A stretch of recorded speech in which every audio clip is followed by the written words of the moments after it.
Okay, well, now you'll know it. Please welcome Arthur Keller.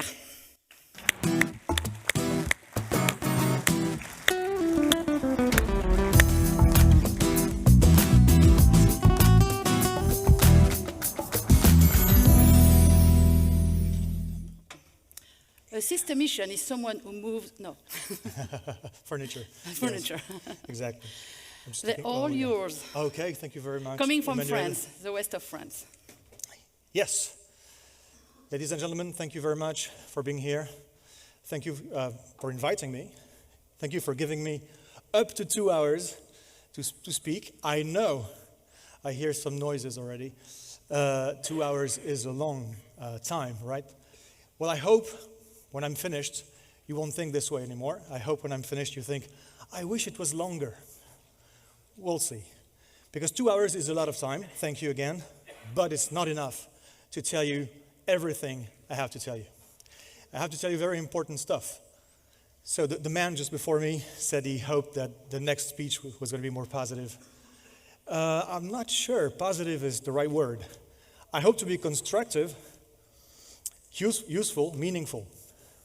Positive, not so much. Because what I'm going to tell you about are serious, grave things. Many things I want to tell you. We're facing today risks, unprecedented. Risks that we've never seen before. Neither humanity or any other species on this planet. It's a very unique situation we're in. And things are getting worse by the day. And we are not reacting. We're not doing what needs to be done. Well, you know, we're doing some adjustments, making some efforts. That's what we're doing.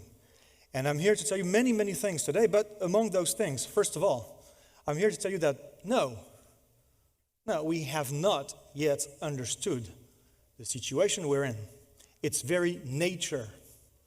We have not yet understood what we have to do about it. So there's a mistake, a profound and grave mistake when it comes to diagnosis, understanding what is at stake.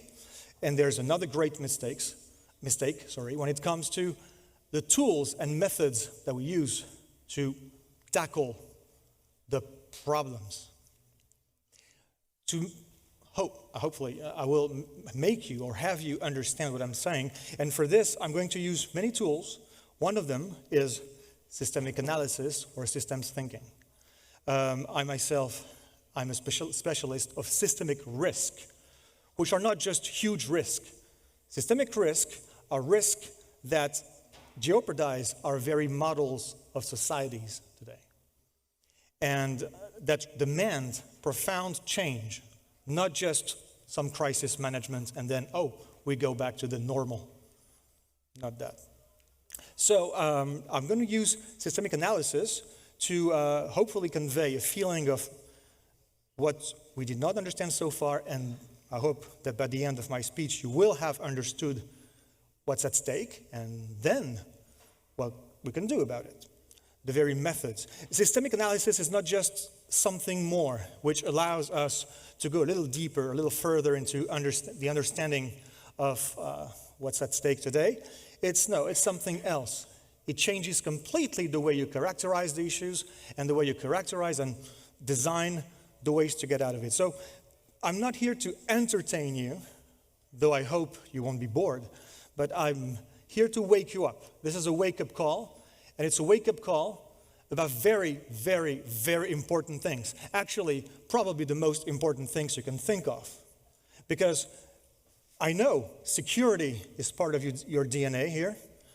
And here we're going to talk about the very security of you in your life, the security of your loved ones, the security of everyone, the security of our whole societies, and even more than that, the security of almost all life on Earth.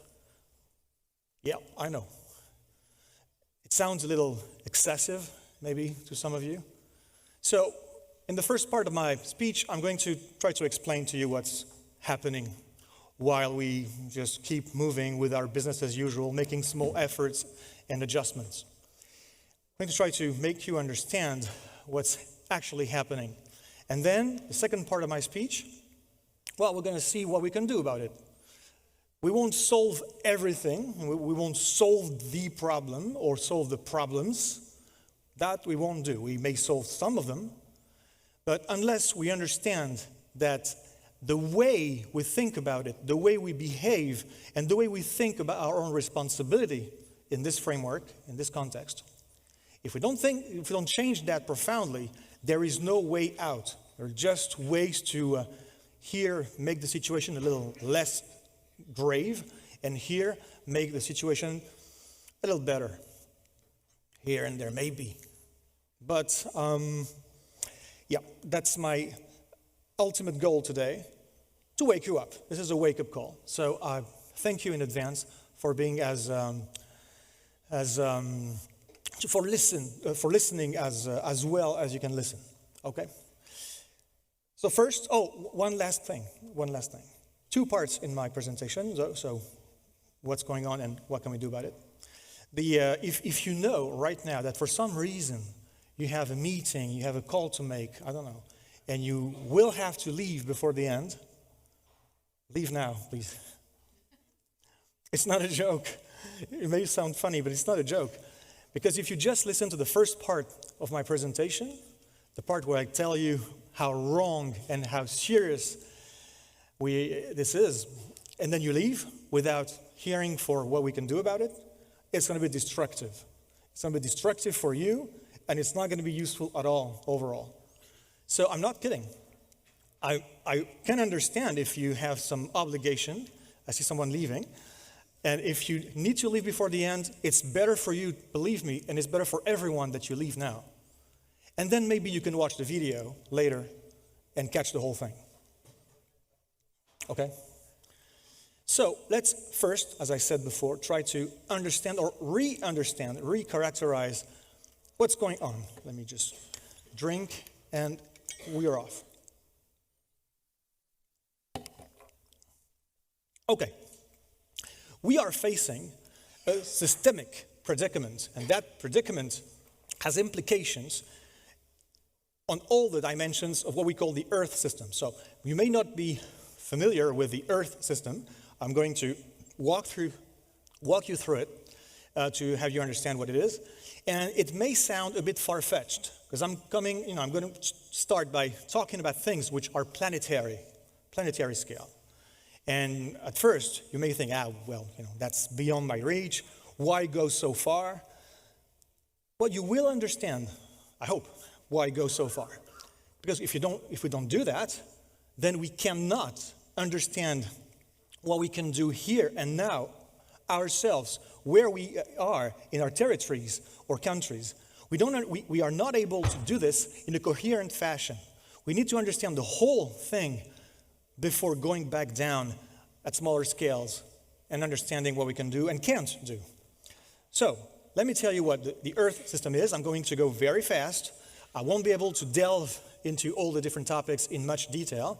So, in every field that I'm going to talk about right now, I'll just choose 1 or 2 publications, papers, which are really the fundamentals. Those are papers that the conclusions of which are not debated, okay? So there are solid publications, solid results from science. And I could have picked other publications, other essays or articles, papers, which were even worse than what I'm going to tell you, but I chose to only use the most agreed upon ones. It's enough to understand the situation we're in. So, the Earth system, has 6 dimensions, sorry.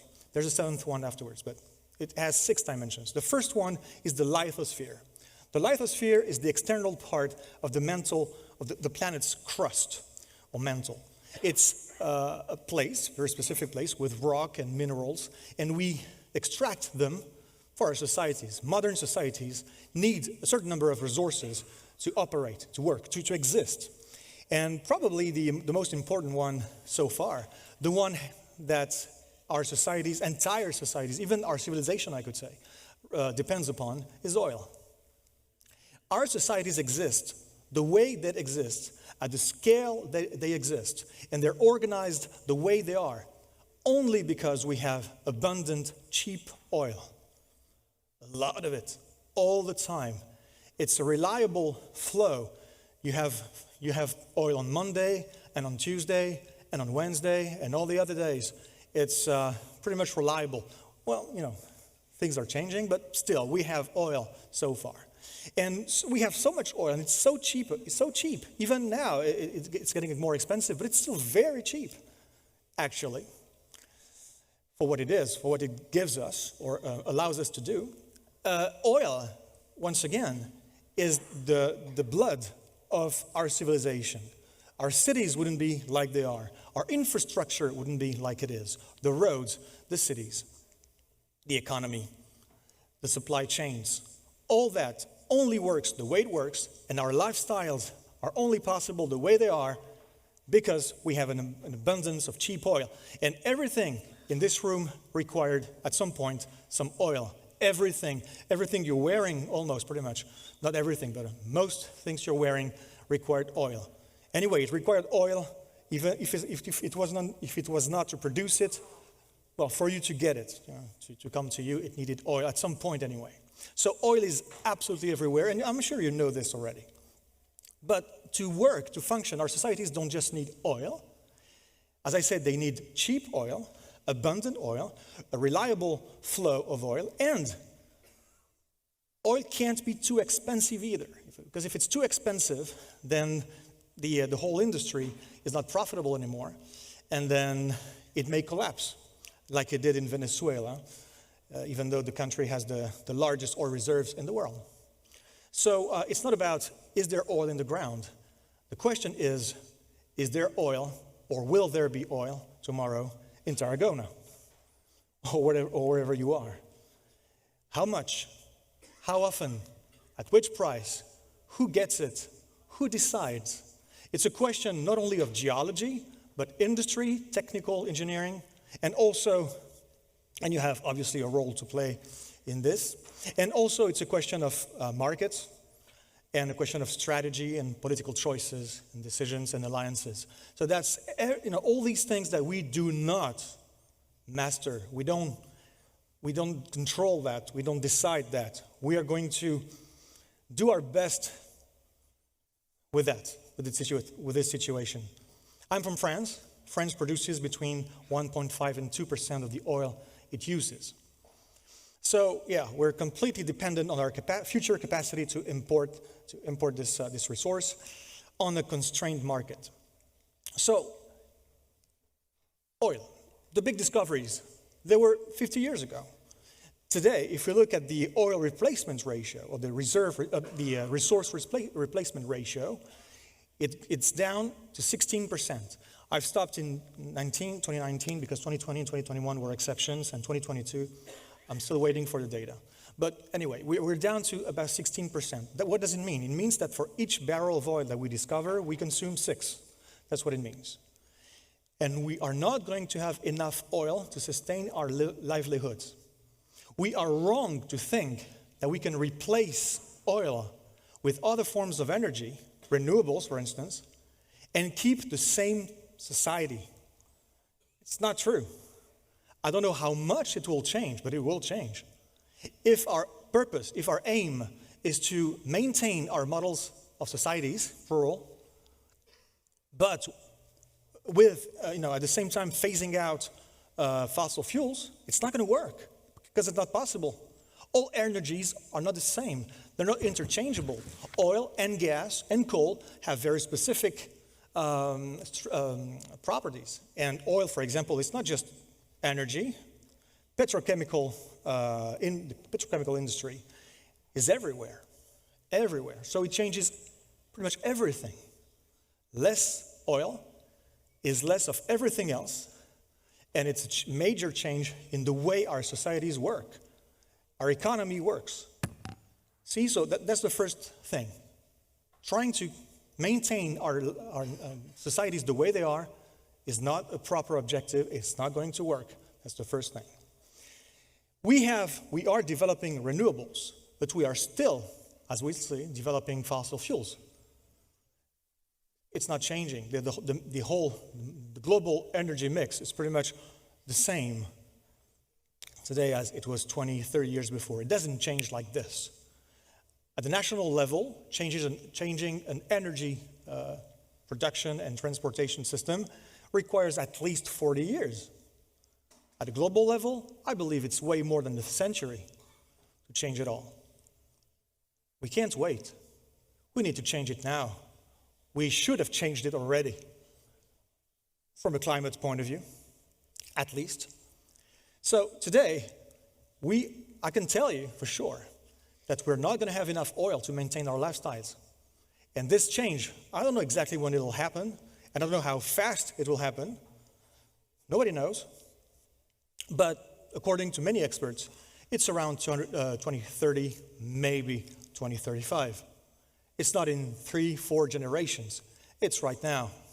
We have, at the most, I believe, 10 years to make major changes in our way that our societies work and in the way we live and in the way we interact and coexist.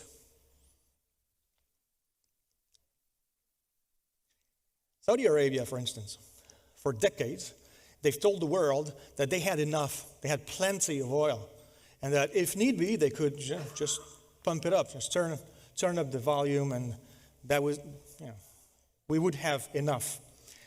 Turns out that it's probably not true, because last year, the energy minister from Saudi Arabia said that, no, they were pretty much already producing the maximum they could, and that they would reach their maximum of production around 2027, and then it probably will forever go down.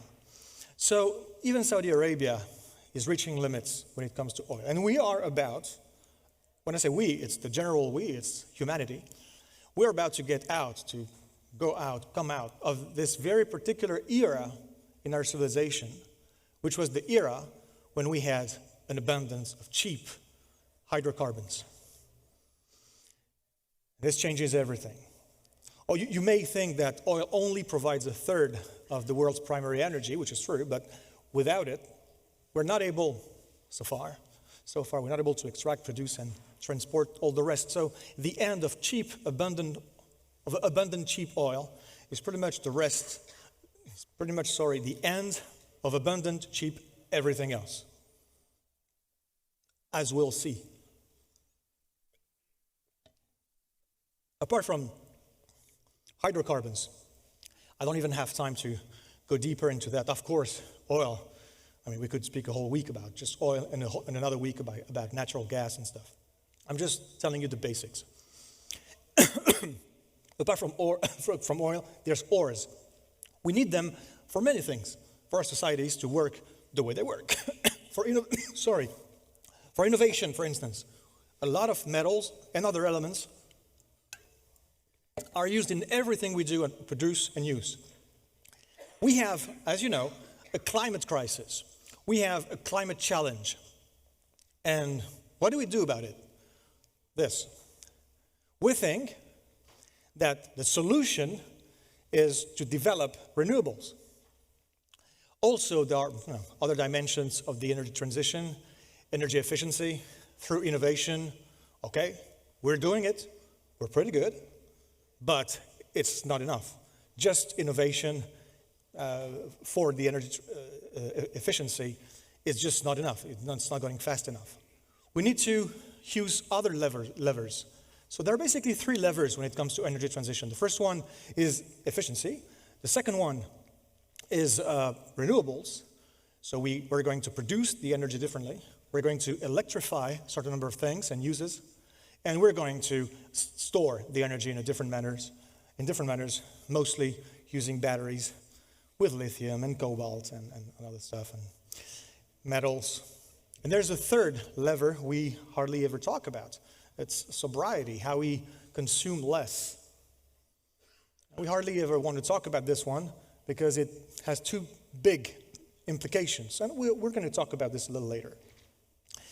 To do this, to deploy a vast number of wind turbines and all the rest.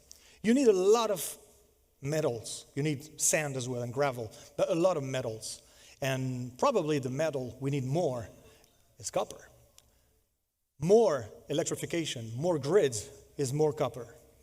We don't know how to do it in an efficient and reliable manner without copper. And there's a problem with copper. I'm telling you, there's a big chance that we are not going to have enough copper. Why? Is there a shortage of copper? No. There's a lot of copper. So what's the problem then? Oh, there's a problem with water. Extracting copper requires a lot of fresh water, a lot of it. Millions and millions and billions of gallons of fresh water. So, see, where is copper? Well, sorry, it's in French. There is copper in many different countries. On the upper left, it just says other countries. And then this is a very conservative way of seeing the reserves that we know of in Chile and Peru. Here it says 10% of the global reserves in Peru and 23% in Chile. Some other resources say that it's up to 17% in Peru and up to 38% in Chile. Overall, we can say that between 40 and 55% of all known copper so far is over there. And we have a problem, they have a problem, but we have a problem with water. The mines race for an increasingly scarce commodity, water. Drought in Chile curbs copper production to trim global surplus. Chile's water crisis is reaching breaking point. Copper faces long-term shortage as demand outruns supply. We are in 2023. This huge and big challenge and project that we have for the world, energy transition through the deployment of renewables to save us from certain catastrophe from the climate crisis. It's not going to work. We're not going to have enough copper. We're not going to be able to do everything we said we would do. It's not even enough, by the way. It's same for lithium, not just copper. Oh yeah, by the way, Chile is also the country with the largest lithium reserves. About a year ago, a little more, in France, there was the World Materials Forum, and the world's experts on materials launched a red alert on the shortage of materials for the energy transition. And you didn't hear about it in the news, did you? Should have, because that's really serious. That puts in question our whole strategy, our only strategy to survive. But we probably don't realize that. It's too big. It's too surviving. Oh, that scares us. We don't want to talk about that. So we go into some sort of denial, keep the business as usual, sit on the sofa and watch Netflix. Apart from the previous materials I talked about, there's also sand, and I'm sure many of you know about that. Sand is getting scarcer and scarcer. I'm talking about the very specific type of sand that we use for construction and infrastructure. That sand, mainly marine sand, there's less and less in the world. Do you know that every 2 years, this has been the case since at least 2011 and until at least 2022, do you know that China every 2 years uses more sand than the United States had used for the whole 20th century? The acceleration is absolutely amazing. You could say, wow, we are great. Or you could say, we are crazy. I think it's a little bit of both. The Burj Khalifa, I hope I'm saying it right, Burj Khalifa, I don't know. It's the tallest building in the world in Dubai. It's been built using sand that was imported from Australia. And in the world today, we have sand mafias that steal whole beaches, whole coasts, and then sell that sand on black markets. And there are people from time to time getting killed for sand today in the world. And still, we're making projections, we're making projects, huge projects, which require a lot of sand. We probably won't even have enough just to maintain the existing, important, critical infrastructure that we have. We should think about it. You should think about it, obviously. Is it a problem of energy or a problem of raw materials, what I'm telling you about? Well, it's both. Because ores are less and less concentrated, therefore we need more and more energy to extract them. But energy is less and less accessible, so we need more and more metals and ores to produce it. And the first problem is multiplying by the second problem. It's called a positive retraction loop or a feedback loop. It means that the problem is accelerating towards limits. We're going to reach limits. We're going to reach them faster, sooner than we think. All this is a question of stocks. Mainly, it's a question of flows. Are we able to supply our societies with the input they need just to function, keep functioning, not collapse? And are we able to have enough energy, the right one, to organize this big transition we talk about, which is vital, but which is not really happening so far? I mean, many things are being done, but it's not enough. We're really not where we should be. I'll get back to that. So that was the first part of the Earth system. That's the lithosphere.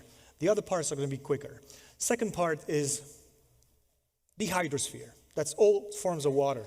Underground, overground water, all forms of water.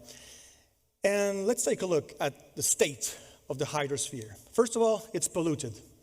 Chemical pollution pretty much everywhere now on the planet. More or less, of course, depending on where you are, but pretty much everywhere. Plastic and other forms of material, physical solid pollution. Here it's in the Philippines. We have, it doesn't just concern the humanity, but also animals on Earth, in the seas. Hydrosphere is also acidifying. This acidification is mainly seen here in the coral reefs. The coral reefs are disappearing. They're whitening and disappearing. If we hear what the specialists tell us about, they say that if we reach 2 degrees Celsius warming threshold, then it's at least 99% of all corals that will disappear. The problem is, you see that about 25% of all marine life depend on corals just to exist. So that's going to be an ecological shock, which I'm not sure the implications of we properly understand. The hydrosphere is warming, it's rising, and faster. Today, the average rate of rising is about 5 millimeters a year. And it may accelerate all of a sudden. It's not a linear process. First of all, as you can see, it's accelerating, but there will be tipping points. There are some places in the world which could lead to major tipping points. For example, there's the Thwaites Glacier in Antarctica. It's a huge glacier. It's on the land so far, but it may break up and detach itself and go to the sea. If it does, well, sea level on the global scale will rise in a very short amount of time, will rise by about 0.5 meter. And when will it break off? I don't know. I don't think everybody actually knows, but it's getting more and more possible that it will. That in itself, just that, is a major tipping point for many places, many cities, many island countries in the world. Hydrosphere is getting saltier. Salinization of aquifers is a big threat as well. Here, this man who was a farmer in Bangladesh, and when the aquifer he depended on got salinized, got brackish, then that was it. Couldn't use it, game over. It's a mixture between the oceans rising and also the water cycle being disrupted. Therefore, people during the year, they need water. They don't have water, so they dig wells and they just suck up the water, and this is what happens. We have drought issues. We knew this would happen, but we didn't know it would happen as early as it did. We thought it would happen during the 2040s, pretty much. This is a little more than a year ago. The Loire in France. The Loire is one of our biggest, largest rivers And also, we have problems with deoxygenation, less oxygen, and from place to place, sometimes there's not even oxygen left. There's just no oxygen anymore. So whole ecosystems just collapse, suffocate, disappear. Then, apart from the hydrosphere, there's the cryosphere. To be honest, it's a sub-dimension of hydrosphere because it's still water, but it's water in its solid form. So it's everything. It's like glaciers and inland and ice shelves, icebergs, permafrost, the iced soil in the upper regions. It's melting. It's melting faster than we can understand so far. This 2019 IPCC report on cryosphere concluded that it's melting much faster than we can understand. But still, we know this. We know that the Arctic, for instance, has been warming around 4 times faster on average than the rest of the world. That we know of. The fourth dimension of the Earth system is the atmosphere. You know the atmosphere. We're changing its chemical composition very fast. If we look at what the ice cores from Antarctica tell us, it's a very reliable part of science. It's not just a theory, right? We can reconstruct the past CO2 concentration over the last 800,000 years plus, and it correlates very much with ice ages and interglacial periods. It correlates very much. So we know those two are linked. And today we are here on the top right-hand side. And we're beyond all cycles, all natural cycles. This is exclusively due to human activities. The carbon that we find in the atmosphere has a very specific isotopic signature, carbon-13, which is very specific of hydrocarbons. We know that carbon, that CO2, and other carbon forms, most carbon forms, come from the burning of fossil fuels. Not a theory, but proof. If we zoom on the last 2,000 years, so here is Jesus Christ, and here you are. This is what it looks like, CO2 concentration. If we now switch to temperature, that's what it looks like. And if we want to stay below 2 degrees Celsius, which we should understand now that this is vital. 2 degrees plus 2 degrees Celsius is huge. It's going to destroy most of life as we know it on this planet over the long run. Not immediately, over the long run. It's going to change everything, ecosystems and our societies and everything. 2 degrees Celsius. Maybe you don't still understand. I don't think people understand. They still believe 2 degrees is nothing. Okay, so the difference between now and the last ice age is about 4 to 5 degrees Celsius. That's the difference in global temperature average, in average global temperature. It's about 4 to 5 degrees Celsius. That's the difference between an ice age where half of Europe is under 4 to 5 kilometers of ice, and today. See the difference? 2 degrees in so small amount of time is a big crisis for life on Earth, for the Earth system in its whole. And to make sure that we remain under that threshold, well, more than 50% of known oil reserves must stay in the ground. About 40% of natural gas reserves must stay in the ground, and more or less 80% of all coal reserves must stay in the ground. Meaning that we know it's there, we could use them, we could exploit them, we could sell them, we could make money out of them, but we should not. Now, do you believe that the oil and gas industry is going to play along and organize its own, I wouldn't say end, but I would say its own decline? I don't think so. You have, we all have, but maybe you even more, a responsibility to change change you, the way you do things, and to change them. They're your clients. Some, not, I know you have more clients than that, but they're part of your big clients. You must try to do something about it. You must. You're going to just play along and say, yeah, they're clients and we're making business, and that's good. We're doing, No, this is killing us. This is killing your kids. This is going to really destroy the planet. I am not someone who's simplistic in my point of view. Some people, they say, we must stop oil. We must stop gas. We must stop coal. Coal we should. It should be not too hard to phase out coal. But the rest, oil, gas, maybe even more now, we can't stop them. Otherwise, that would be a big collapse, right? So we need them. We need them now. But we also need not to use them anymore by the end, by half of this century, by 2050. We need to have stopped using almost all oil. How do we do that? We need to organize this escape from this predicament. How do we do that? We need you. The world needs you. Because you may have some levers.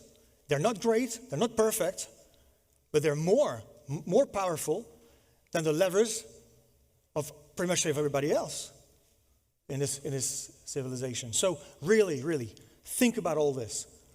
I know you have your obligations, you have your short-time objectives and everything, but please think about the implications of all that. Now, is decarbonization underway? Is it? Some countries, rich countries, have made considerable efforts, and it's getting better in some countries. So is that a good sign? Some people say, it's proven that it's possible that through the deployment of renewables, a country can just decrease its greenhouse gas emissions, and yet they still manage to have economic growth. Wow, the grail. So they've done it, it's possible. Now we just have to do the same for the rest of the world. What? That's not possible. This is a planetary issue. It only works if it's done on a planetary scale. And I'm telling you, it's not possible. The countries which have managed to reach this decoupling between their economy, which keeps growing, and their emissions, which are decreasing, the countries, about 20 countries, are rich countries. Countries which economy is very much based on services and on some very specific activities which have a high yield in terms of gross domestic product. So banking and insurance and how do you say that? The tax optimization, consulting, and all these things. They are, they're good for our economy in the way we understand it. It's not the real economy, really. It's just money. It's good for that, but it's not very intensive, at least directly, in terms of energy and material flows. So, these countries have managed to do it. But why? How could they do it? Well, they could do it because they use cars which have been manufactured elsewhere, with tires using, caoutchouc, rubber, thank you. Tires using rubber that does not grow where you are, comes from somewhere else, and using fuel that's most of the times produced somewhere else. And then they eat food, which is either produced somewhere else or produced locally, but most of the times using intrants and products which come from somewhere else. And they wear clothes which have been manufactured somewhere else, and they go about on roads which have been using sand and gravel and other stuff and petroleum that come from somewhere else, etc., etc., everything that we do is closely linked to what's produced elsewhere in the world. You can't just take one country and say, oh, they've done it, so we can do it elsewhere. No, let's look at the whole system. From a systemic point of view, these countries have been able to phase out, to some extent, it's not even going fast enough, but still, to reduce their emissions because they rely and they depend on other countries which are heavily industrialized and which will never be able to do the same. And this is the result. Today, in 2023, about 85% of the world's energy is still produced using oil, gas, and coal. 85%. We are not decarbonizing at all. So why are we failing to reduce these greenhouse gas emissions? Deep down, you all know the answer. Have we changed our lifestyles in the past 20 years? Have our societies profoundly changed, put themselves into question in the past 20 years? Have we changed what we think of progress and personal accomplishment, the way we perceive it?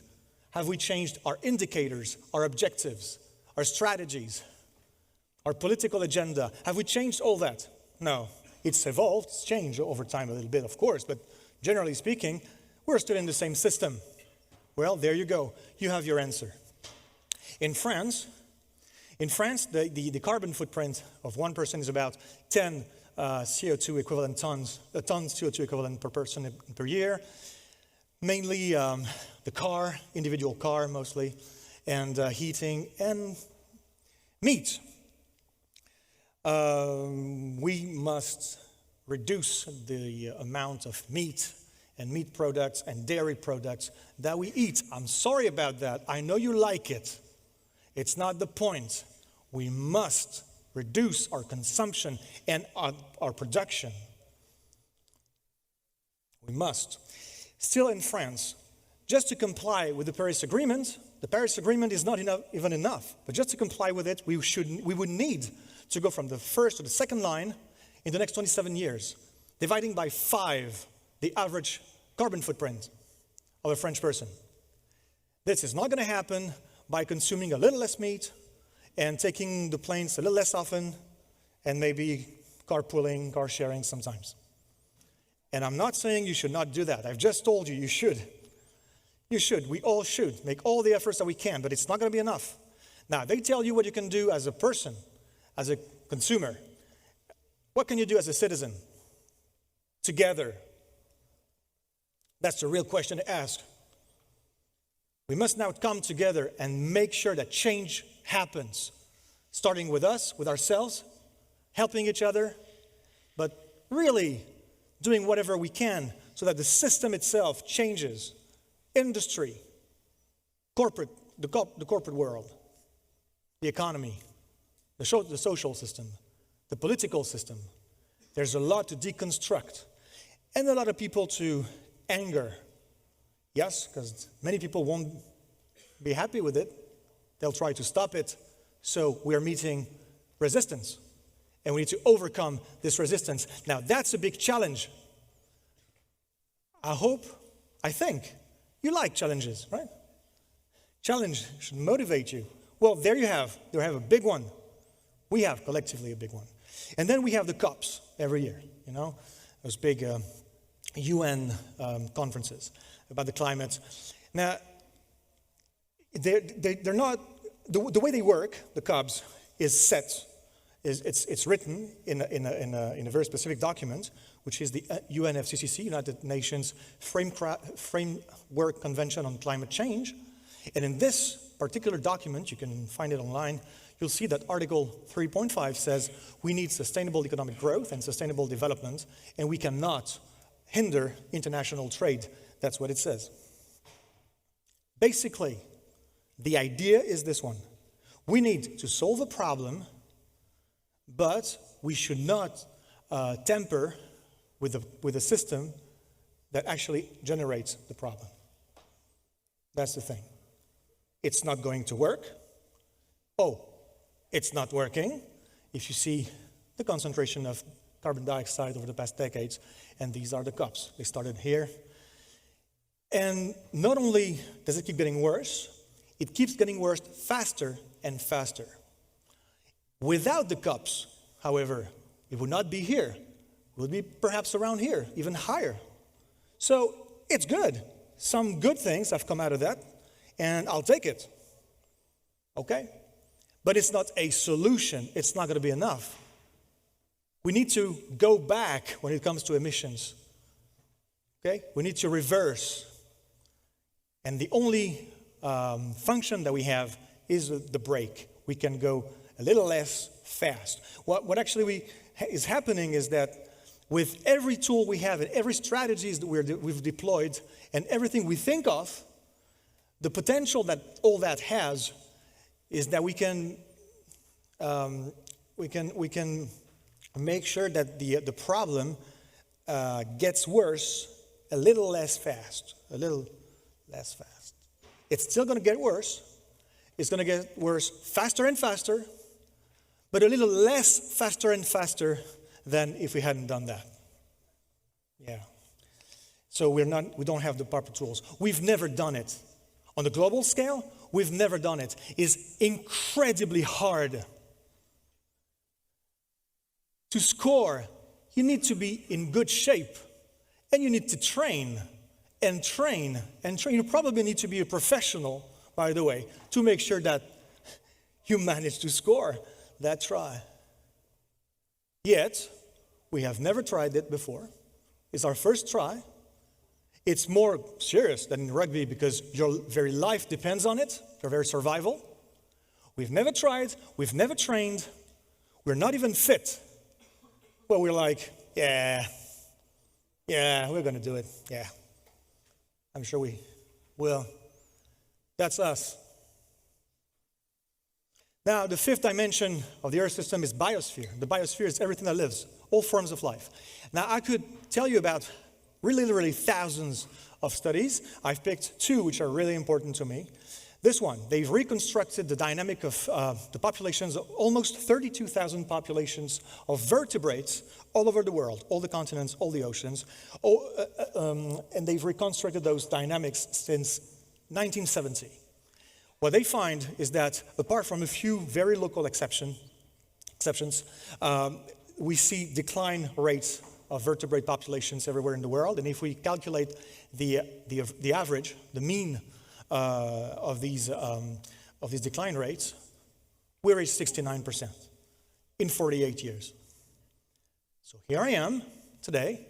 I'm not a biologist, but I can tell you that no real skilled, competent biologist would disagree with what I'm going to tell you. However, some of them may disagree about telling it. They don't disagree about the information, but some of them disagree about telling the information to the public, giving to the public, because it's too scary. The reality is this one. I chose to tell you the things exactly as they are, with as little words as possible, as few words, as possible. Life on Earth is collapsing. Life on Earth is collapsing. And we watch Netflix. What are we doing? We need to wake the hell up. Because that will kill everything on this planet. Maybe not bacteria. I don't know about bacteria. It will kill most of the rest. And us as well. And this plays out in the next 20 to 30 years. If we don't change massively the system we work in, we live in, the system we are part of, if we don't change ourselves right now, we're going to die. Not just you, but everything else and everyone else. Most of it, maybe not everything, but most of it. This plays out now. And all scientists know it. I'm not here to scare you, believe it or not. I'm not here to scare you. I'm just telling you what scientists know. I work with them. But, the media and the contents you find online diverge from what I'm telling you today, of course. Now, if we look at mammals, the distribution of mammals on Earth, everywhere, we estimate today that about 62% of the biomass they represent is comprised of livestock and pets, and 34% is humans, and there's 4% left for wildlife. New publications estimate that it's gone down to about 3% now. So, then there's the sixth dimension of the Earth system, the pedosphere. The pedosphere is the soil, and experts tell us that soils are being degraded by human activities everywhere in the world. About 75% of all soils are degraded, and about a third very, very much degraded by human activities. So far, I haven't given you my opinion, because my opinion we don't care about. Yours, neither. Your friends, neither. Your father, your uncle, even less probably. So there are specialists working on this. I'm just giving you their conclusions. And this is an honest and then fair play, that's the observed state of the Earth system. Now, apart from that, there's the anthroposphere. The anthroposphere is the sphere of humans. It's construction, past and present. It's the objects and products that we manufacture. It's the waste that we reject, and that's ourselves. And the anthroposphere is going boom. There's this very interesting publication called The Great Acceleration, 2015, and they looked at a number of KPIs relating to the human activities on the left-hand side, and they saw that in the past decades, those KPIs have exploded. So you have, for example, the use of energy, use of fertilizer, water use, paper production, tourism, telecommunications, transportation. By the way, I'm part of a very small number of people who came from Paris, in my case, by train.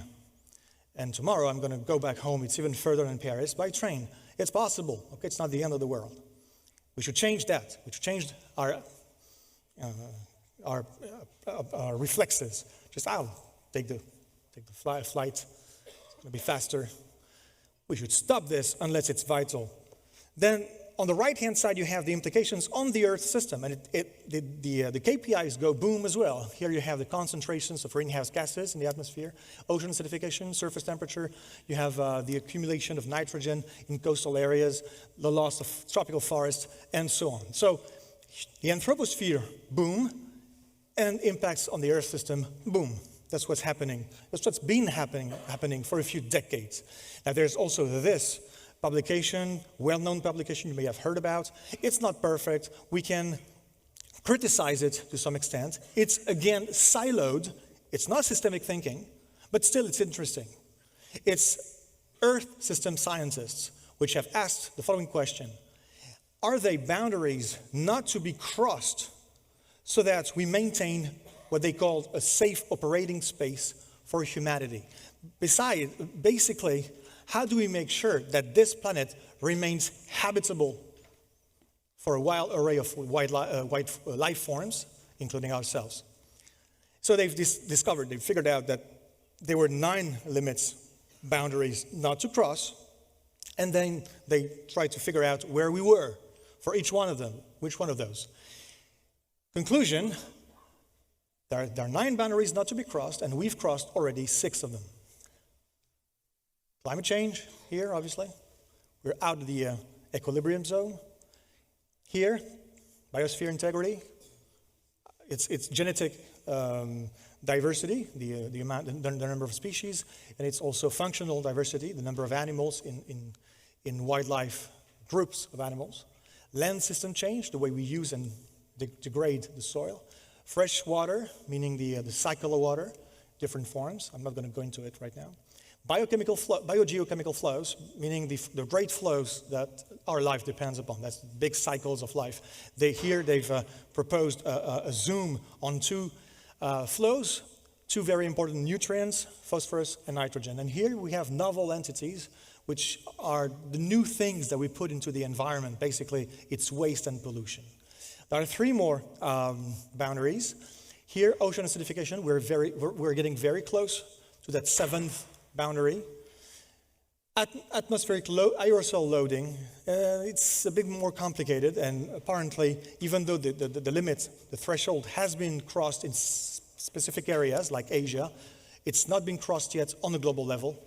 And here you have stratospheric ozone depletion, which is the only one which is getting better out of the 9. Slightly better, not as fast as we would like, but it's okay. We are in this situation. The red curve is above the green curve. To be very simplistic, the red curve is the amount of pressure that human activities exert on the planetary system, and the green curve is its capacity to tank what we, to withstand what we exert on it. It's called the ecological overshoot, and now it's a global ecological overshoot. It's been an ecological overshoot for about 50 years now, according to specialists. So, question, do we now understand what's going on? What do you think?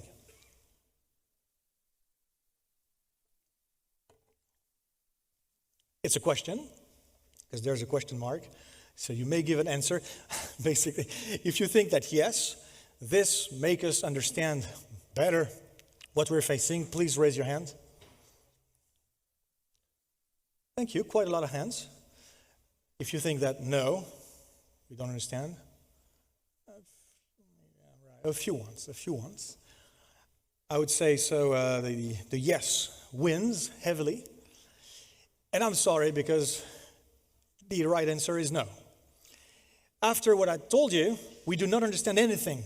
I'm telling you, we do not understand anything. The very nature of what we're facing is still not understood.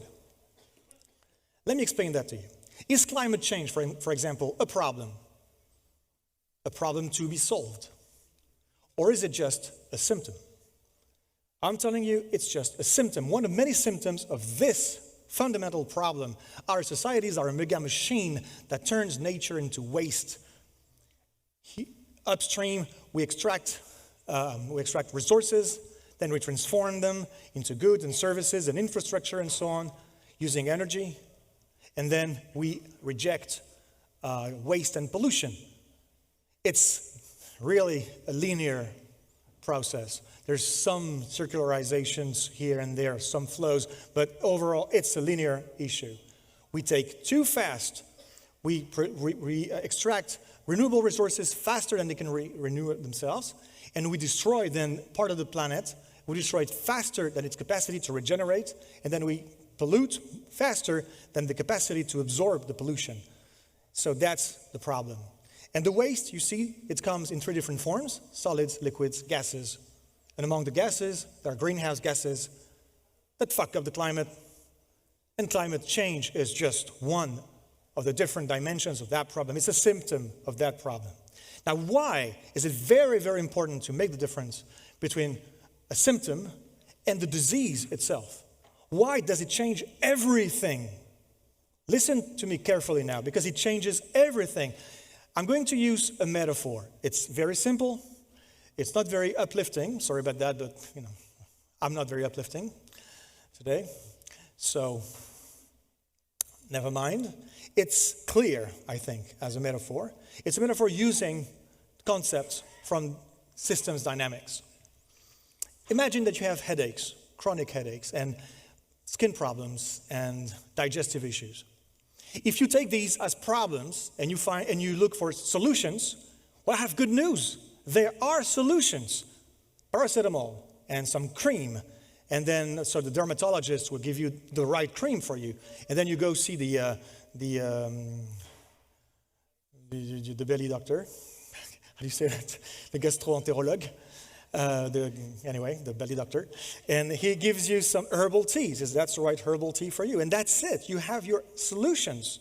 And you can move on and live your life with those small adjustments. That's it. You don't have to change everything.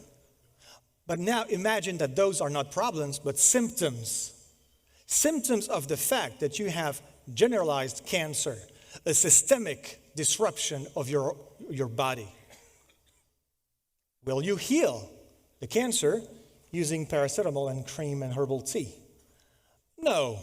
And you have to understand the systemic nature of the problem to understand that solving it and surviving it has nothing to do, nothing, with the simple addition of all the different solutions to the different symptoms. It's of a different nature. You don't heal a cancer with paracetamol plus cream plus herbal tea. It's not true. And that's exactly what we're trying to do because we have not yet figured out the systemic nature of the problems that we face. That's what we're trying to do. We have someone coming to talk to us about climate change, a specialist. And he says, we could do this, this, and that. Most of what he says, if that person is a good climate scientist, or she, by the way, most of what he's going to propose is good. Let's take it. If we can make sure that this symptom gets better, yeah, let's go for it. And then there's another expert who's going to come and tell you about water or resources or energy or biodiversity or pollution or health or this and that. And they all have problems and propositions, measures that they offer you. And you say, yeah, great. And we think that if somehow we add all this, we're going to get out of this? No. If we do all this, we're going to have a mixture of different technical solutions to many problems, but the cancer will still be there, unhealed, and it will transform into different symptoms, the symptoms we haven't even thought about yet. We will just displace the issue, displace the problem in the system. It'll take different forms. We're not going to solve anything, and we're not going to survive it. Tomorrow, if we have clean energy, is it going to save us? No. It's going to be better. I prefer, by far, a world with clean energy. But if we only change that without tackling the disease itself, we're going to have clean energy to fuel a machine that turns nature into waste. And we're going to destroy everything. And today, when you deploy renewables, are you part of the solution? Well, you're part of a trade-off. That's what you are, part of a trade-off. Because to ease that symptom, if you deploy renewables, you intensify the pressure on some resources, you intensify the pressure on ecosystems, you destroy wildlife, you use a lot of water, you deplete the reserves of fresh water, you pollute fresh water, you pollute aquifers with huge implications on local populations' health and also on human rights and stuff. So, see, it's a trade-off. You try to make it better from the climate point of view, and you make it worse from pretty much all the other points of view. Are you still part of the solution? We are not going to be part of any solution unless there is a profound change in the way our societies operate. We need to go back down to a sustainable level, extracting less, destroying less, polluting less, regenerating, and reorganizing our societies to make sure that we do not just burst into flames and chaos because we haven't planned for this. Then one last publications I want to talk about, The Limits to Growth. It was published in 1972. Then there was an update. There was an update at the beginning of 2003, I think. And then there was a translation into French. Very important publication. There's many things in there. There's one thing I want to talk about.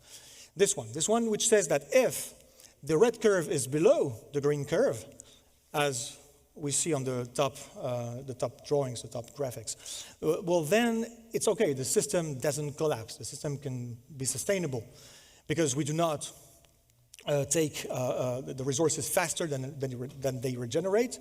We do not pollute more than pollution is absorbed, and we do not destroy faster than the system repairs itself. So even if we destroy more and more, as long as the green curve is above the red curve, it repairs even faster, repairs itself, so it's sustainable.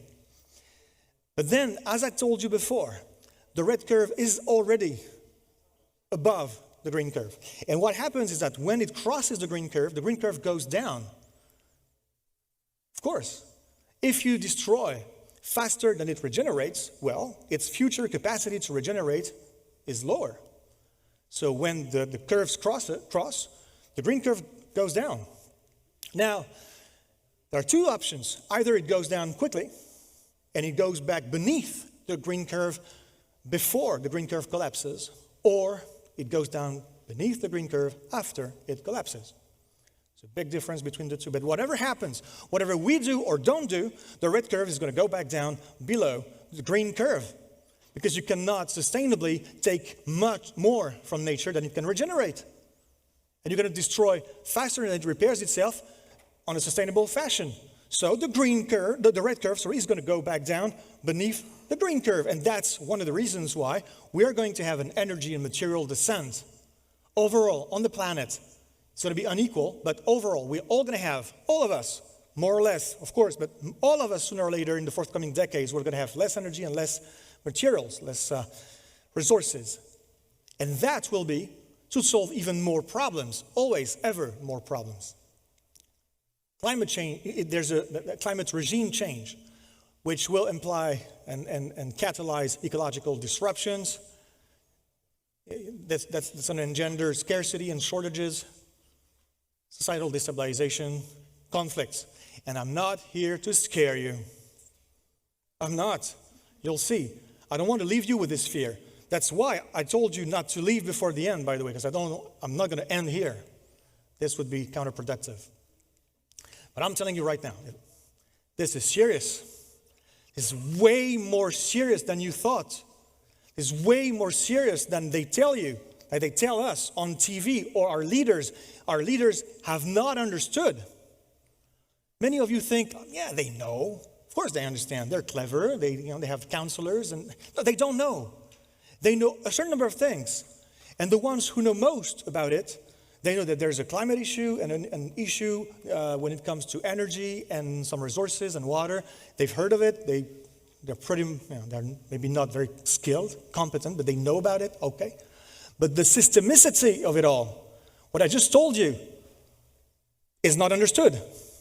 So they think, they believe that we will have solutions and that we can come up with a certain blend of solutions and deal with it, and then that's it, and we're going to get out of it. And it's wrong, and it's not true. They think that we can maintain our societies pretty much the way they are with a few adjustments, and it's not true. So either we understand this and we organize preventively, I'd say, this energy and material descent, and to some extent, we're going to be able to manage it properly, to some extent. We have to do it. We have to do it very, very fast, and it's difficult. We're not going to be able to do the whole thing as it should have happened, but still, there are many things we can do. Now, the conditions are still good. We can make discussions, conversations, decide together what we want to keep, what we want to grow, and what needs to degrow, and what needs to be stopped. And we need to renounce many things. So we need to have this conversation. Or we don't do anything, we keep the business as usual, and those choices will be made for us. And we're not going to like it. It's going to be chaos. We're vulnerable to all that, mainly because everything depends on transportation, and transportation only goes around, works, if there's an abundance of fossil fuels, oil. Even the train, if there's no cheap oil, then the whole train system stops working within a few, I would say, a couple of years maybe. We depend on infrastructure and networks, oil, gas, electricity, telecommunications. And you probably know that to maintain these, it requires a lot of materials and a lot of energy. And if we don't, it degrades quite fast, actually. And now there's other problems like the swelling and shrinking of soils, clay soils. And it has implications on buildings and on roads. So maybe you think, hey, that's more business for us. Okay, maybe. But on the other hand, it's also going to be a problem, a systemic problem, because many things we do today without even thinking about it are not going to be possible tomorrow, even for you. The US would have needed to spend at least $4.5 trillion between 2017 and 2025 just to repair their failing infrastructure. They have not done that. They have spent, I think, around $800 to $900 billion. It's huge, but it's not even 20% of what was needed. And then there's another vulnerability. You think maybe it's a solution, but I'm telling you it's a vulnerability. Because we put technology everywhere. Okay, it makes things more efficient, but it also makes things more vulnerable. It works fine until it stops working. And one day it stops working. And one day the systems that exist to intervene in case it stops working, those systems themselves will stop working. How, when, I don't know. But sooner than we think. Maybe in 10 years, maybe in 15 years, I don't know. It's not in 50 years, it's much sooner than that. And do we think it's still a good idea to put technology, electronics, and computer codes everywhere in this new era? You know that we've entered a new era. You have Chinese hackers hacking the US electric grid, and Russian hackers doing exactly the same. Of course, they've also hacked into the Ukrainian grid. We have hackers infiltrating EV chargers. You have hackers attacking the largest pipelines. They're even attacking the US government agencies themselves. Oil terminals in Germany and the Netherlands and Belgium have been disrupted by cyber attacks. And about a month ago, there was a big problem in US hospital computer systems. So, is it still a good idea to put technology everywhere? Think about it. Last thing about our vulnerabilities. In France, there was this report published 6 years ago, which estimated the self-sufficiency when it comes to food of the 100 largest urban areas in France. Their conclusion is that 97.9% of what people eat in French cities comes from somewhere else. Why? Because of competitiveness. We have to be competitive. To be competitive, you have to specialize. So every territory, every region only produces a certain amount of things, and they export pretty much everything they produce, and they import pretty much everything they need and consume. It's easy because we have an abundance of cheap oil. It costs nothing to export or import. Well, let me rephrase it. It's easy until we stop having abundant cheap oil. And then what's going to happen? Do we think that we will wait till that disruption to reorganize ourselves miraculously and to start producing what we need locally? We've lost the knowledge. We don't even know how to do it. The infrastructure is not there. And we think we're going to reorganize it on the societal level when the crisis and the chaos come? Or do we anticipate it? It's not going to happen. The politicians, they don't understand that so far. They're not going to make sure that it happens. It has to come from us first, and then maybe from them. Okay, last thing. No, two last points. Technology. Technology is not going to save us. I'm not saying it's useless. We will need technology to do a certain number of things. Maybe Gilles Babinet, who will talk after me, will have a few of those examples when technology can be useful. But overall, it's a tool. And this tool, is it useful? Is it harmful? Well, it depends what project you use them for. And if we do not change our societal project, well, technologies are going to be used for one thing, to accelerate in the same direction, meaning away from sustainability objectives. So, no, technology itself will not save us. We need another project, collective project. But you see, we are very fond of this tool, innovation, technological innovation. We're very good at it. And we want to be useful, so we think our tool must be useful. So we're facing a problem, but problem is that our tool does not correspond to the problem. We have technical tools and a systemic problem, and as you understand now, I hope, you cannot solve a systemic problem with just an addition of technical solutions. It's not like that. It doesn't work. It never will. So the tool doesn't correspond to the problem. Do we change the tool? No. We change the perception we have of the problem so that our tool appears useful to us. It says that when your tool is a hammer, every problem looks like a nail. And I'm going to tell you now about degrowth. Oh my God, degrowth. Degrowth advocates, they're crazy, right? Crazy people. By the way, I'm not a degrowth advocate. And I'm not going to tell you, I'm just going to tell you what it means. And then you think about it. Because it's very important to clarify this debate, which is vital and which is completely destroyed. This debate has been torn apart. It's ridiculous that people think that degrowth is the opposite of growth. Oh, easy to make the mistake. Look at the word, right? Who chose that word? Hang him, please.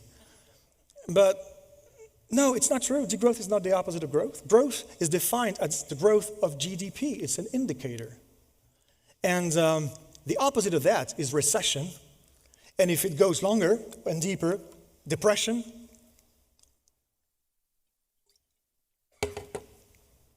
And degrowth is not about an indicator going up or down. It's a political project. It's actually many political projects because they have different I would say, schools of thought in the degrowth movement. And I'm not even really good enough to tell you about that, so it's not my point today. I'm just trying, once again, to clarify the stakes, clarify the notions. Degrowth is a way to organize an energy and material descent because we have to, and we know that it will engender a economic contraction because there's a strong correlation on a societal dimension scale. There's a strong correlation between economic growth and the flows of energy and resources. So we have to organize this big energy and material descent, and knowing that this will necessarily contract the economy, we need to change the economic and social systems so that that doesn't translate into a human catastrophe. So people who say degrowth would be a human catastrophe do not understand the problems, or they don't want to understand the problem. Actually, there will be an economic contraction, either the one we organize or the one we will suffer for lack of having been able to organize it. And this contraction, it can be either degrowth, or it will be recession and depression and a human catastrophe. I hope it's clearer now. And they tell you, basically, it's two subjective points of view. Two choices, opinions, values, ideologies, maybe.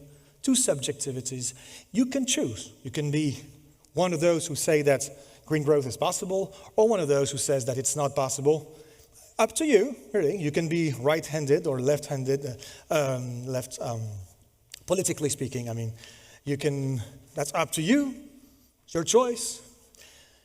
Not really in this case, because on the left side, you see, it does not take into account biophysical parameters and the ecological limits of the world and the laws of nature. And the right-hand side, it at least tries to take those into account.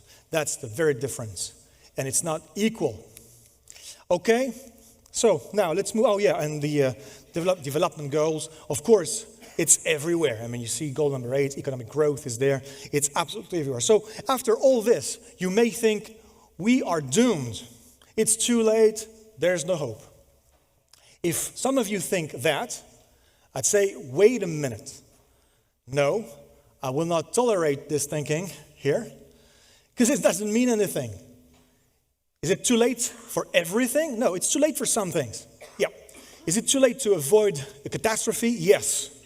Yes, we have big challenges and huge crises ahead. Sorry about that. But is it too late to avoid an even more devastating crisis? No. Is it too late to save some very important things that can still be saved? No. We need to mobilize right now to save what can be saved. Now, there's no hope, some say. Hope about what? Like, if this system ends, then there's no hope to be placed in another system? Well, that's very pessimistic. No. There's something else to build.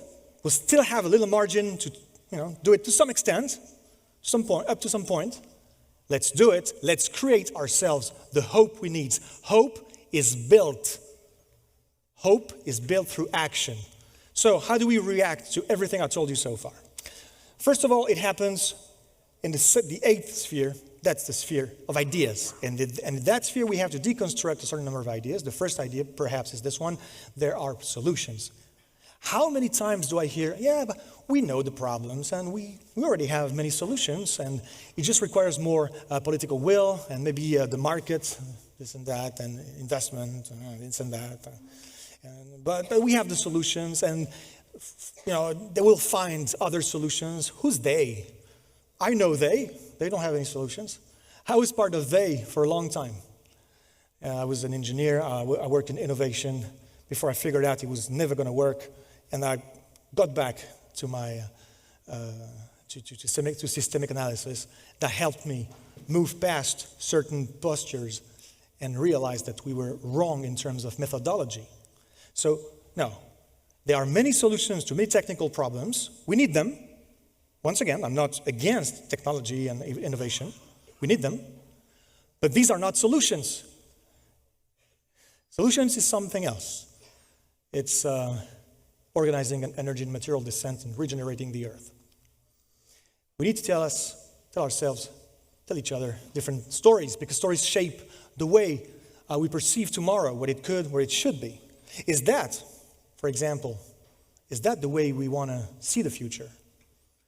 A smart city, millions of interconnected objects, small ones, most of all, with batteries that last for 2 to 3 years, most of them. Okay, so it's a lot of extraction. It's a lot of inflows, and the throughput, the material throughput and the energy throughput is huge. And we believe it's okay because it's electricity, and we can generate electricity in a clean way, low carbon way. But it's still a lot of waste also downstream. Second thing, an electronic city is hackable, and it will be hacked. Now, your smart city is a huge vulnerability. It will be hacked sooner or later. Third thing, smart city, it's the dream of every dictator. So, rethink your ideas of smart city if you like that idea, if it fascinates you. Maybe be careful what you wish for. Now, is this the future we want? That's the future Elon Musk wants. Elon Musk, I don't know if everybody is aware of that, but he created that company, Neuralink. Neuralink is exactly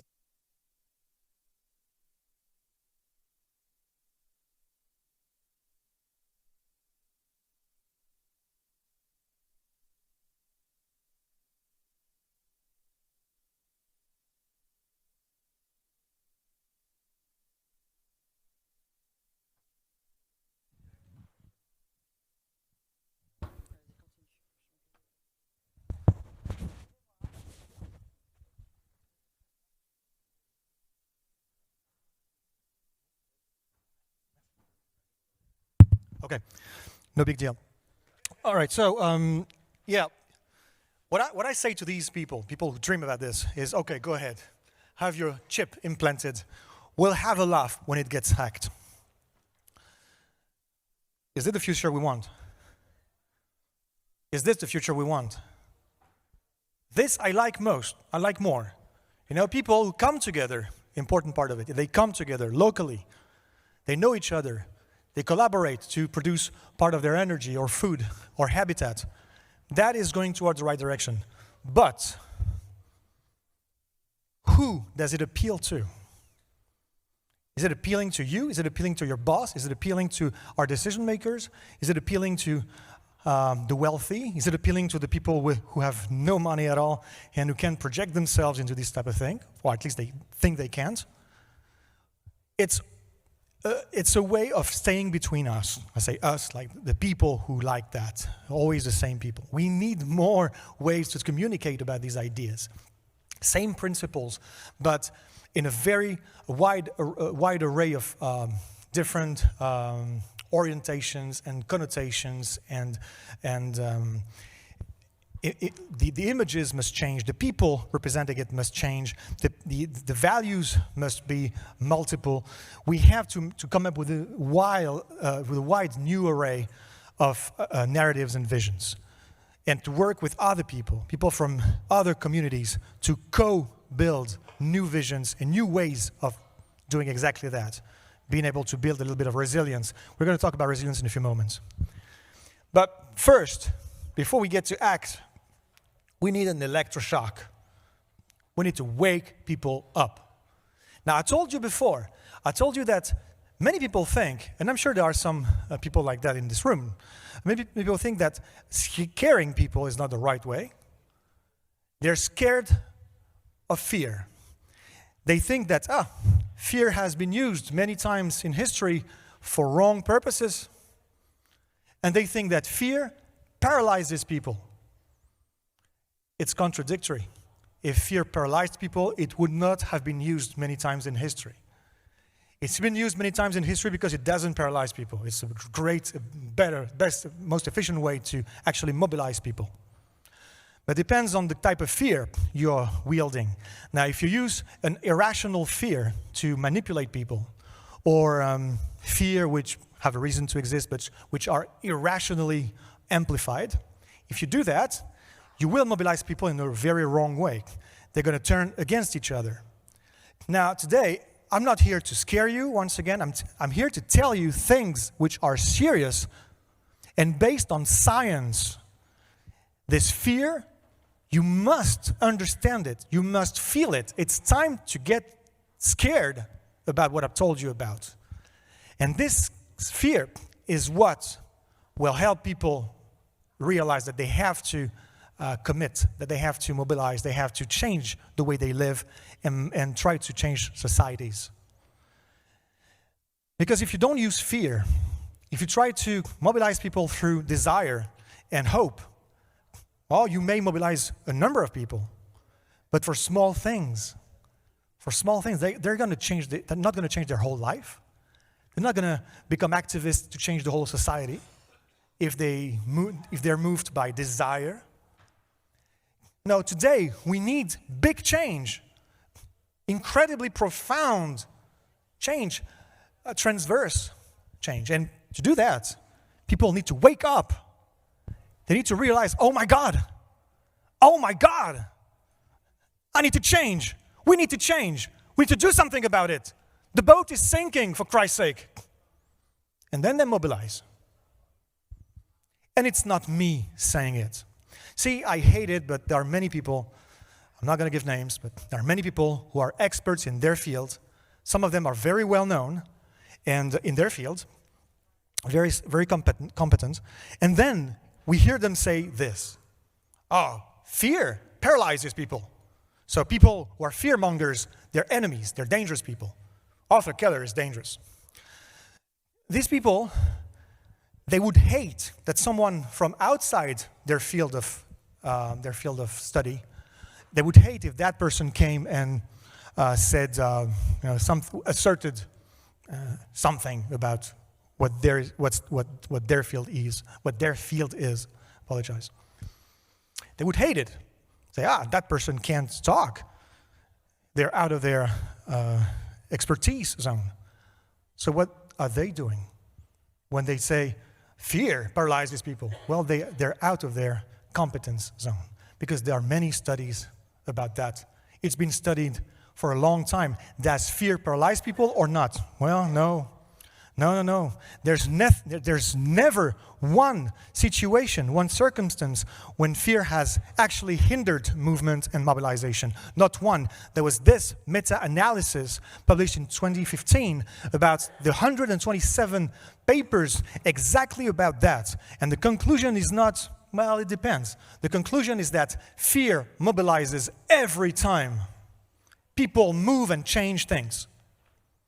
Maybe not right away. Some of them have had, they go through a phase where they don't know, and then they move. It may not be immediate, but it does. Now, so fear is absolutely necessary, but it's not enough. Okay, it's not enough. Now, if people are feared but they have no idea what to do, what do? They become crazy.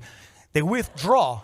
They withdraw within their community, within the people who are like-minded and stuff like that. And the world that builds is the world, us against them.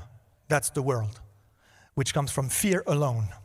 So it's time now to understand that there's a war waging between different visions of the future. On the one hand, you have this vision.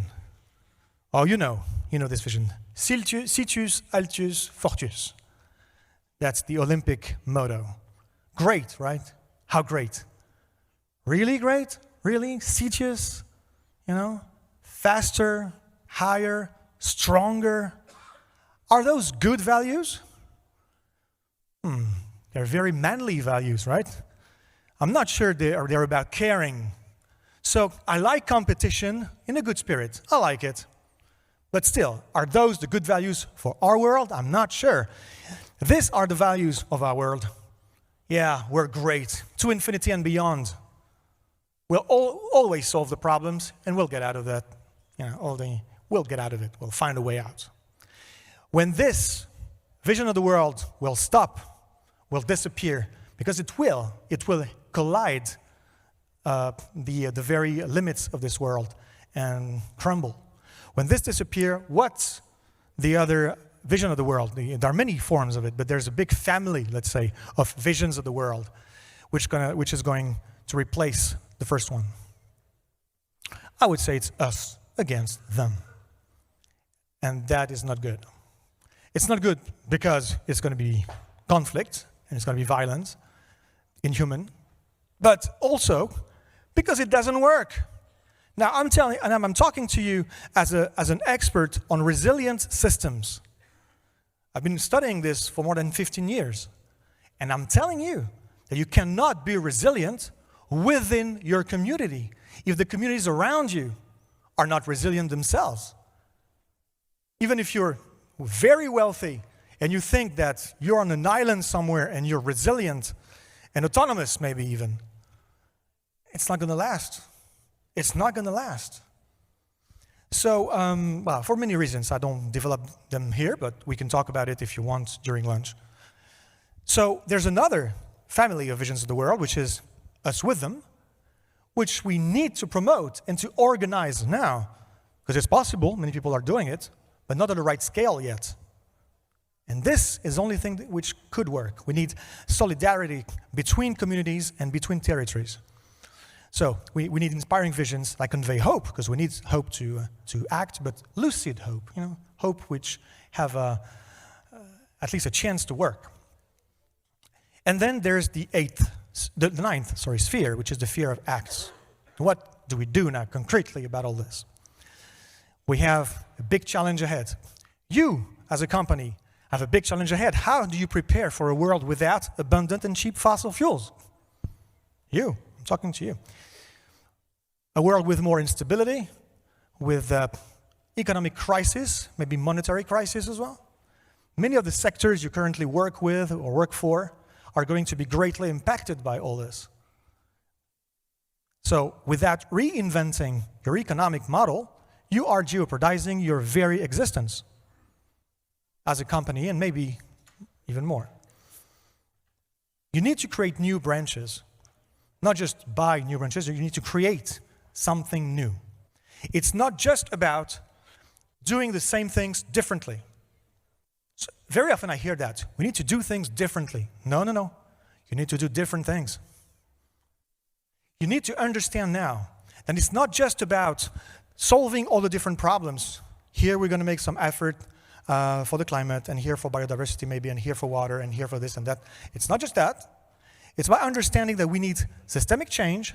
Systemic change works through cultural change. You need to become agents of cultural change. That's what you need to be, individually and collectively, and as a company as well. So you need to create, I would say, parallel companies, subsidiaries, based on alternative logics, alternative goals, alternative KPIs, etc. I can't guarantee that these new joint ventures or subsidiaries will be the most profitable in the short term or from the start. I can't guarantee that. But I strongly believe that if you're the first to position yourself on these topics, you will reap the rewards within 10 years, maybe 15 tops. And then maybe you will be a hero, saviors for the world. At least you'll be considered as visionaries. Or not, or you'll collapse like the others. We need to organize an energy, material descent, otherwise we will suffer it. We need to organize, and you know about that, as much as we can to go into a service economy, make it reliable so that it lasts, make it sustainable. We need new accounting frameworks. If you don't know about CARE, for example, there are several frameworks, but this one is well known. Comprehensive accounting in respect of ecology. Look at it. It's about, keeping accounts of your company, not just in terms of money, but also reintegrating externalities, negative externalities. So making sure that we deal in a regenerative manner, if possible, at least in a durable manner, with the human resources, the social framework that we work within in the different territories we're in, and that also we deal in a sustainable way with all the resources that we need and nature. So let's take a look at that.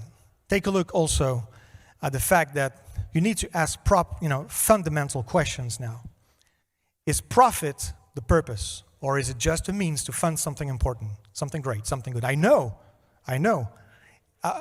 You have a fund which funds important projects, social projects and stuff, and it's good. It should go, I believe, still much further than that, but it's already good. So you have the basic tools to build upon and to be even better at doing that. You need a new corporate culture, new metrics, new objectives, new incentives, new gratifications for people.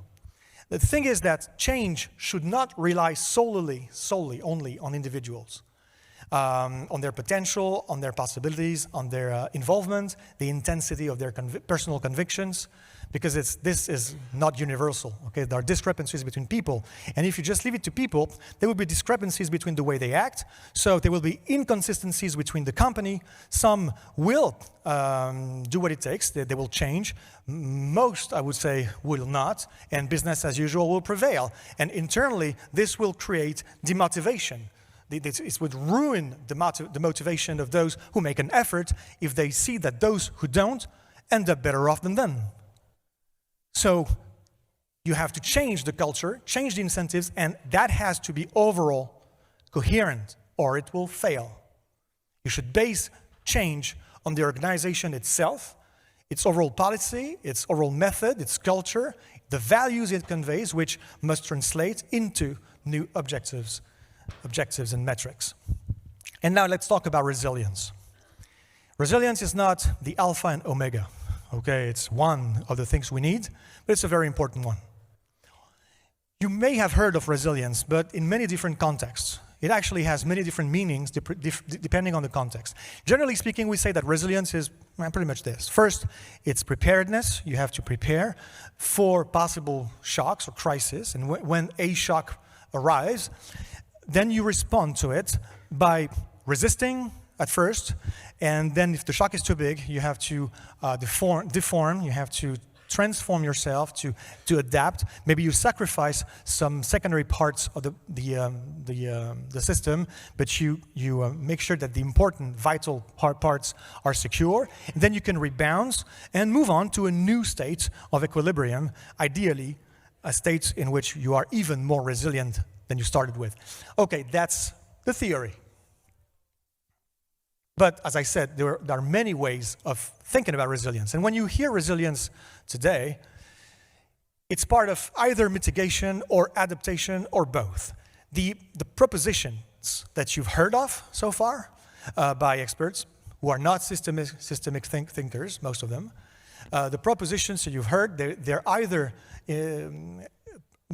mitigation propositions or adaptation measures, how we mitigate the problem, how we reduce it, and how we adapt our societies to the problem, to the risk. Okay, it's important.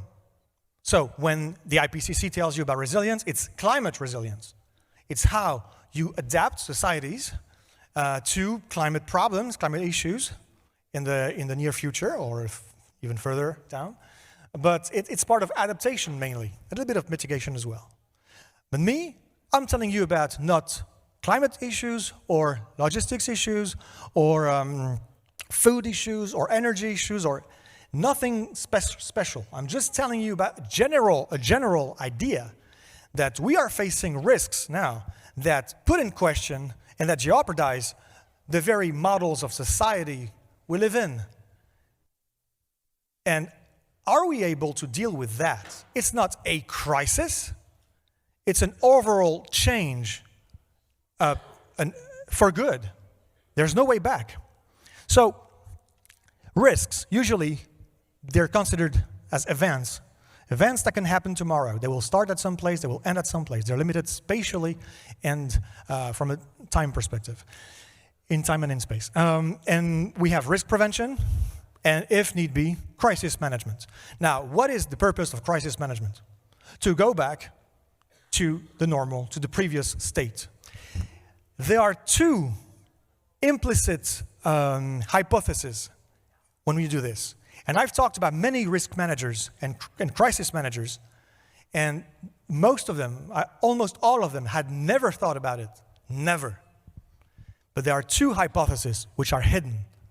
First hypothesis is that the system we live in is good and that we must preserve it.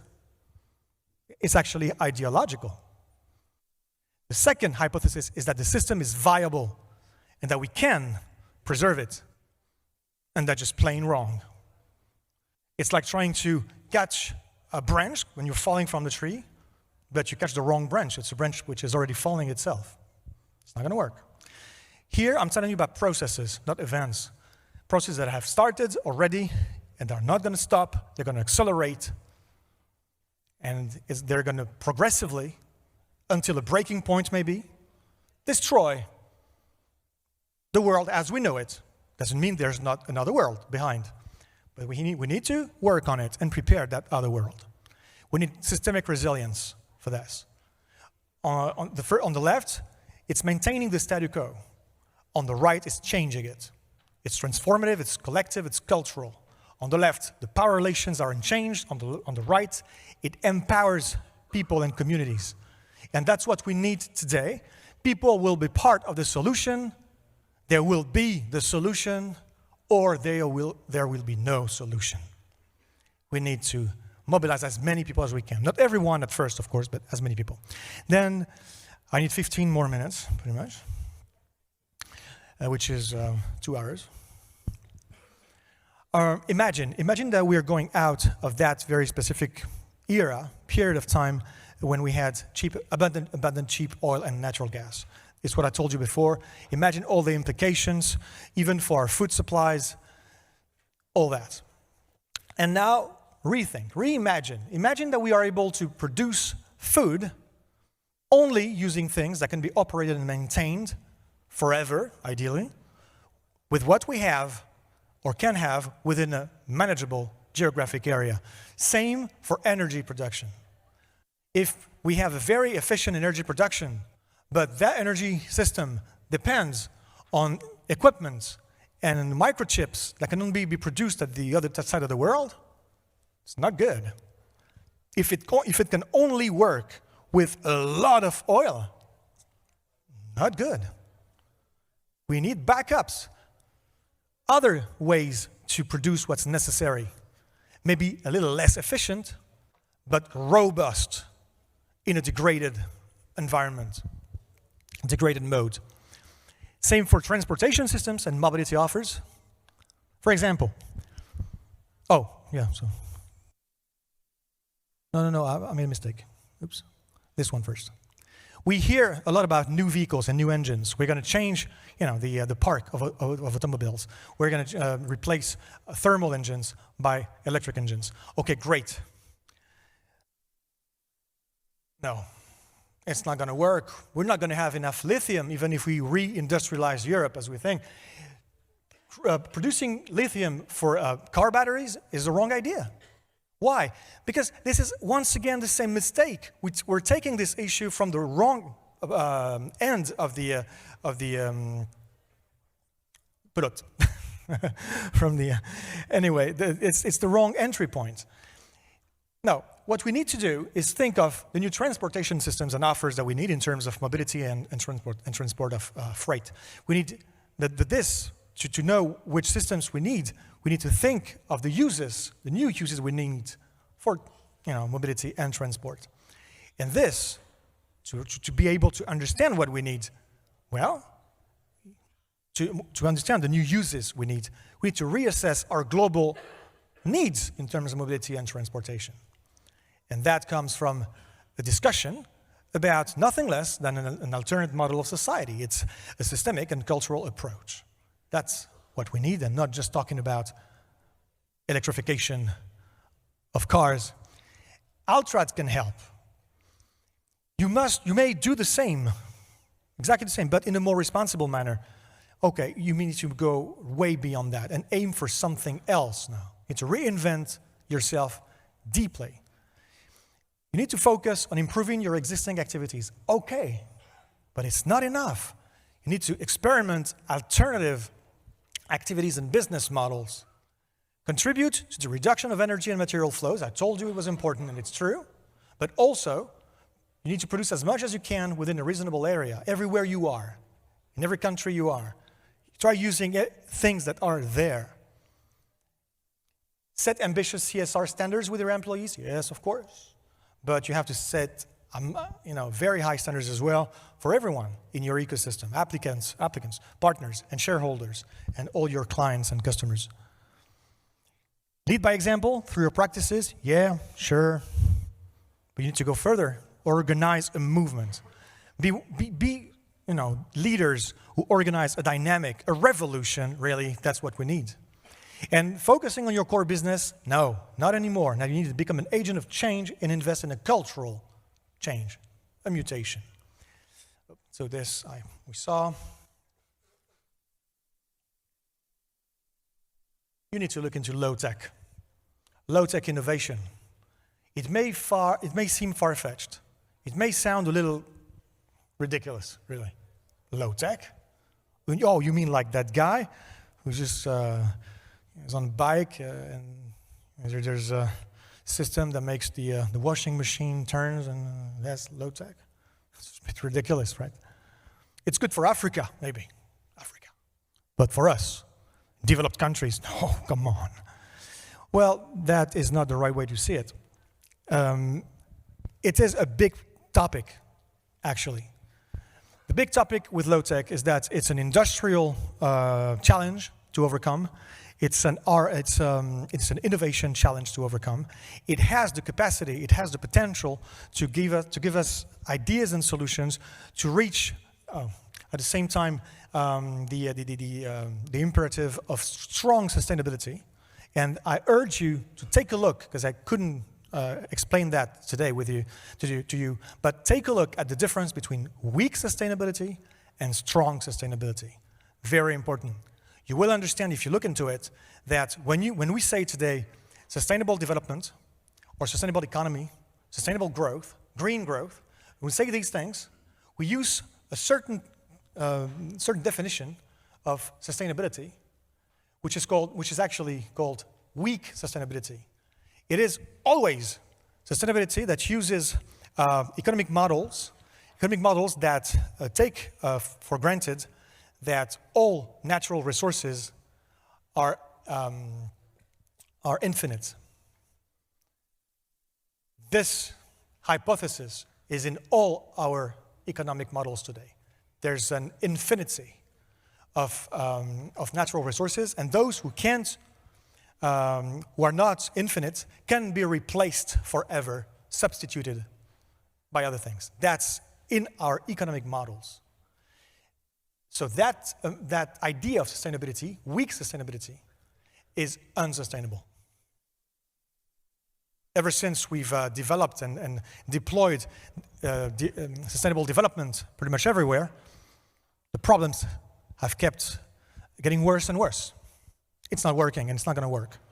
So, yeah, low-tech, they give you tools and levers to actually work on strong sustainability, the real one, on collective resilience and cultural transformation. So I urge you to go and watch the Wikipedia page, either the French one or the English one or even the Spanish one. You will find this infographic with the legends, with the explanations. And also for the French people, or for the French-speaking people, please take a look at la note de la fabrique écologique consacrée à l'innovation low-tech. Vous la trouverez facilement, c'est gratuit. Voilà, c'est en ligne, ça fait une vingtaine de pages. C'est sur l'innovation low-tech, ça explique beaucoup de choses, notamment la différence fondamentale entre l'innovation low-tech et l'innovation frugale. La note de la fabrique écologique consacrée au low-tech. Sorry for the non-French speaking. Many things we could talk about. We need collective stockpiles of important stuff on the local area, and you may have a role to play as a company. It's not, why would it be just communities and municipalities, cities and villages? Why should it be citizens? A company can say, okay, well, in this territory where I am, I'm going to organize collective stockpiles for the most important stuff just in case there's a crisis tomorrow. Some companies do it already. All this has to happen in solidarity, inclusiveness, and social justice, not because I say so, because I like it, but because I say so as an expert of resilient systems.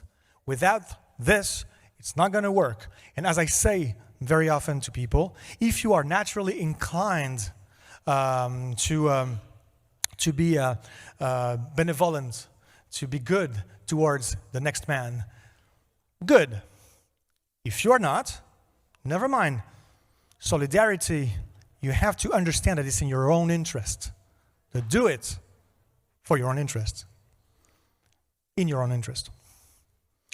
What if we guaranteed the satisfaction of fundamental needs for everyone? It may sound a little bit displaced. Why am I talking about this here? Right? But I think you have a role to play in this as well. Because this will change everything. This is an idea that everyone could have the first liters of water, the first cubic meters of gas, the first kilowatt hour of electricity, and the first whatever you can think of, just to survive. Everyone could have this for free or nearly for free. And then you consume more, you pay, and you consume a lot, you pay a lot. And there's an equilibrium that comes out of it. It doesn't actually cost anything to society. This changes everything, because I hear very often, yeah, but people, they're creative. They will find ways. We don't know yet, but things will emerge, new ideas. People are great. Yeah, well, okay, they're great if they're not hungry. When people are hungry, they're not that creative. Not for the common good, at least. So you need to make sure that everybody knows that whatever happens next year, next week, and next month, and maybe next year, they will have what it takes to feed their kids. And if that happens, then you liberate people's creativity. So if you have a project to fund this one, because it will never happen from the top. It will never happen from national politicians, because this changes too many things. It's a too profound change, but it can be made. It can be experimented on the territorial, local level, and it's very important to try to do it, so that tomorrow we can maybe say, hey, we have the basic of a new model of society. This really is the beginning, the root of a new model of society. It's not everything, it doesn't cover everything. We also need to experiment many other things. What I want to tell you is that we need to work on experiments. Experimenting this. For example, the city of Montpellier in France is doing it. The first 15 cubic meters of water are free for everyone. So it's possible. Let's do it for everything else. Why not also have a food social security? Take a look into it. And for the French people, take a look at la dotation inconditionnelle d'autonomie. Very interesting. You need to experiment this. You need to experiment how people come together and make decisions together with public assemblies, for example, on the local level. We need to experiment new economic models, maybe new economies, local economies with local currencies and local exchange systems and things like that. And all these are parts of they're pieces of a big puzzle, which is a new model of society. And that, I believe, is the way to go forward. Because no one will change the system as it is. It is locked in. It's not going to change much. We need to stop everything we can, which is too destructive. We need to use whatever we can from the system to hack the system, really, to make sure that everything it can produce that is good, important, or even regenerative must deploy and grow. But we also need to stop as much things as we can. But even if we do all this, it's not going to be enough to actually change the system in its core because it's too powerful. But the good news is that it's just about really to collapse by itself because it's not sustainable. What we need to work on is a plan B. When that does, what's plan B? If there's no plan B, it's going to be chaos. And everybody's going to turn into a hunter and the fisherman and un bûcheron. Sorry about that. Someone who cuts trees. And it's going to be terrible. A lumberjack. And it's going to be terrible for societies and also for nature. So we need to have a plan B ready, and as we can't build a plan B on a societal level, we need to work on it on the local level where we have an actual way to do things concrete, tangible, experiment, validate, put it into stories, inspiring stories, so that people know about it, because it's inspiring, so it will propagate, people will know about it. Some people will come and say, hey, I want to do this. Most won't. But when the time comes, when they face chaos, that little seed planted in their mind will tell them, that was that idea. It's better than the alternative. The alternative being no plan B / chaos. Okay, so to finish, resilience, yes, resilience. Yeah, I could also say that we need participative projects with as many people from different communities as possible. Okay, resilience. There's two ways to go about it. First, you can make Altrad more sustainable and resilient by adapting your business model. Okay, try to do it, please. You're already making efforts. It's good. You have someone there who's really implicated in this. But it's not enough to me. To me, you have now to turn Altrad into an agent of societal sustainability and resilience. Societal. And also you have to connect, make alliances, create or join a network of agents of cultural change. And we need to move towards as much regeneration as possible. The whole system is not regenerative, and it will never be, but as much as possible, please. Come up with inspiring alternatives. This all is a teamwork. It requires people, very different people, and it's an ecosystem of actors with thinkers, makers, inspirers, organizers, and facilitators. The thinkers are people who study, conceptualize, and make recommendations. I'm part of them. The makers are people who develop, lead by example, and share their knowledge and know-how. I'm not really part of those, to some extent, but not as much as those who actually change things on the field. There are many people who do that. Please please inquire.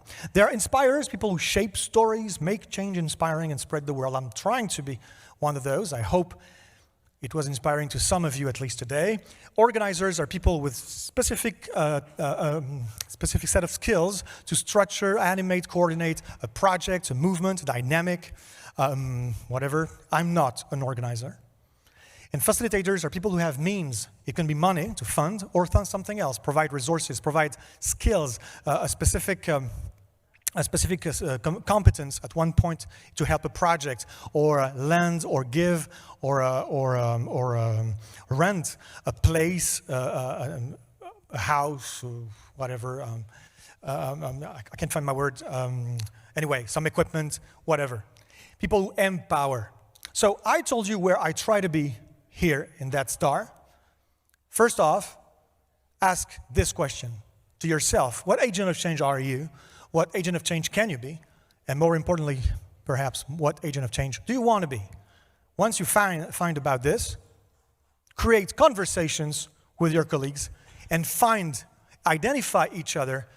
You need to have the whole 5 branches of that star to actually start moving forward in an effective manner. And you will, in your projects, always remember to tell the story of your projects. It has to be, you need indicators, KPIs, see how they evolve. You need explanations. This is what we did, how we did it, this is what worked, this is what didn't. You need testimonies of people, subjective feelings, emotions. Oh, I felt like this, I wasn't sure, and then 3 years later, yeah, that's great, it changed my life, whatever. I was very afraid, and now I'm still afraid, but it's not my main emotion. I have hope now. Things like that, testimonies, and also pictures of people and places. When you have all that from the start of your new projects, then after 2, 3, 4 years, you can tell the story. It will be inspiring. Because it's inspiring, it will be passed along, it will propagate everywhere in the world, and your project is no longer your project. When you do something, do it to change the world. Your project will change the world. Thank you very much. We are at a crossroads, ladies and gentlemen, and either we wake up or we'll break down. Thank you.